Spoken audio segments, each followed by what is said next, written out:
Muhtaram hamyurtlar, Toshkentdan Rossiyani Moskva, Nijniy Novgorod, Qozon, Novosibirsk, Krasnodar, Ufa, Perm va Sankt-Peterburg shaharlariga avtobuslar qatnovi yo'lga qo'yildi. Chiptalar, yo'lda yo'lovchiga kerak bo'ladigan hujjatlar, shuningdek reyslar bo'yicha barcha savollarga ekrandagi telefon raqamlariga qo'ng'iroq qilgan holda javob olishingiz mumkin. Eslatib o'tamiz, avtobuslar barcha qulayliklarga ega. Assalomu alaykum qadrdon muxlis. Siz bilan siz bilgan va kutgan kanal Turfa olam. Strana agentligining xabar berishicha, Kiyev Dnipropetrovskni Moskvaga topshirish uchun jiddiy qadam tashladi. Stranaga ko'ra 21-may kuni Kiyev Dnipropetrovsk viloyatining yana bir qator aholi punktlarida majburiy evakuatsiya e'lon qilgan. Gap Chaplinsk va Shevchenko jamoalariga qarashli bir nechta qishloqlar haqida ketmoqda. Stranani urg'u berishicha, Zelenskiy bu safar vaziyatni oldindan ko'ra bilgan holda baholadi va mukarrar fojiani oldini olish maqsadida Dnipropetrovskdan aholini evakuatsiya qilishga buyruq berdi. Ukrainaning yana bir agentligi Union axborotiga ko'ra esa, Zelenskiy Dnipropetrovsk viloyatini topshirgandan keyin Rossiyaga uzoq masofali zarbalarni rejalashtirmoqda. Unionga ko'ra, Ukraina prezidenti iyun oyi uchun Ukrainaning uzoq masofali imkoniyatlari bo'yicha rejalar tasdiqlanganini ma'lum qilib, qo'shinlarga dronlar va robotlashtirilgan tizimlar yetkazib berish kengaytirilishini e'lon qilgan. Shuningdek, Vladimir Zelenskiy Rossiyaga qarshi yangi uzoq masofali operatsiyalar rejalarini tasdiqlaganini bildirgan. Kechki video murojaatida Vladimirlarning kenjasi, Ukraina qurolli kuchlari bosh qo'mondoni Aleksandr Sirskiy va bosh shtab vakillari bilan yig'ilish o'tkazganini aytgan. Zelenskiyning so'zlariga ko'ra, Ukraina tomoni vaziyat dinamikasi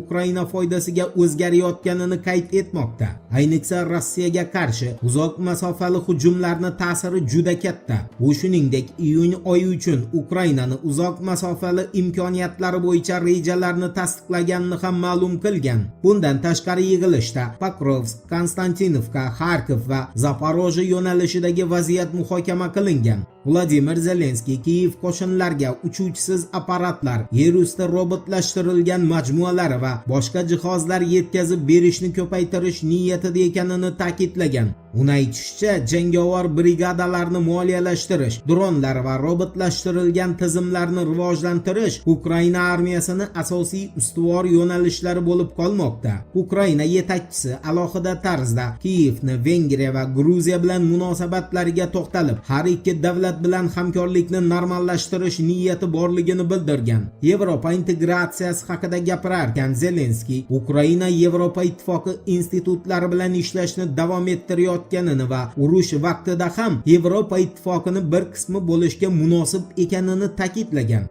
Eshitmaganlar uchun eslatma. Ukraina prezidenti ofisi rahbari Kirill Budanov Kiyevning g'arbdagi hamkorlariga o'z murojaatida Ukraina imkon boricha tezroq Yevropa ittifoqiga a'zo bo'lish kerakligiga urg'u berib, buning uchun Yevropani Kiyevga yordam berishi shartligi borasida talab qo'ygan. Budanovga ko'ra, Ukraina bu voqeani, ya'ni Kiyevni Yevropa ittifoqi a'zosiga aylanishini o'nlab yillar davomida kuta olmaydi. Endi Rossiyani NATOga yo'llagan ogohlantirish haqida to'liq axborot beramiz. Eslatib o'tamiz, undan oldin Polsha bosh vaziri Donald Tusk Sky News agentligiga bergan o'z intervyusida, agar Ukrainadagi mojaro keskinlashadigan bo'lsa, u holda NATOni urushga qo'shilishini bildirgan. Moskva esa shundan keyin NATO bilan to'g'ridan-to'g'ri to'qnashuv xavfi haqida Yevropani ogohlantirib, harbiy texnik javob bo'lishini bildirgan.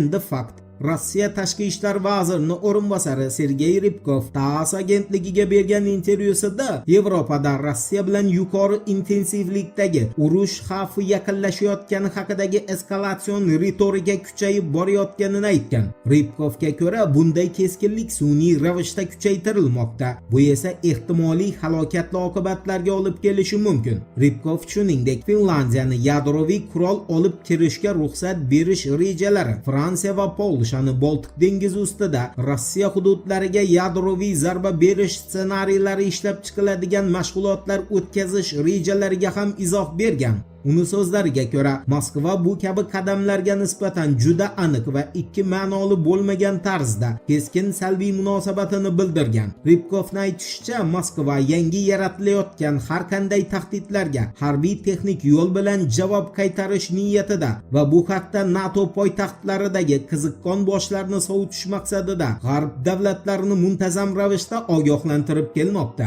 Diplomatni ta'kidlashicha, hozirgi vaqtda Rossiya va G'arb o'rtasida qurollarni nazorat qilish masalalarini ham o'z ichiga olgan amaliy, teng huquqli va o'zaro ma'qul natijaga qaratilgan strategik muloqot uchun sharoit mavjud emas. Ribkov alohida tarzda Fransiyani umumyevropa yadroviy qalqonini yaratish va fransuz yadroviy arsenalni kengaytirishga qaratilgan harakatlarini tanqid qilgan. U buni NATO davlatlarini xavfsizlik bo'yicha muloqotga qaytish uchun jiddiy va yengib o'tish qiyin bo'lgan to'siqlar yaratadigan navbatdagi qadami deb atagan. Rossiya tashqi ishlar vazirining o'rinbosari shuningdek, Amerika Qo'shma Shtatlari Xitoy ishtirok etishdan bosh tortganiga qaramay, uni qurollarni nazorat qilish bo'yicha muzokaralarga qat'iyat bilan javob qilishga urinayotganini bildirgan. Shu bilan birga Ribkovning so'zlariga ko'ra, Britaniya va Fransiya o'z yadroviy arsenallarini cheklash masalasini muhokama qilishdan bosh tortmoqda. Bu esa o'z navbatida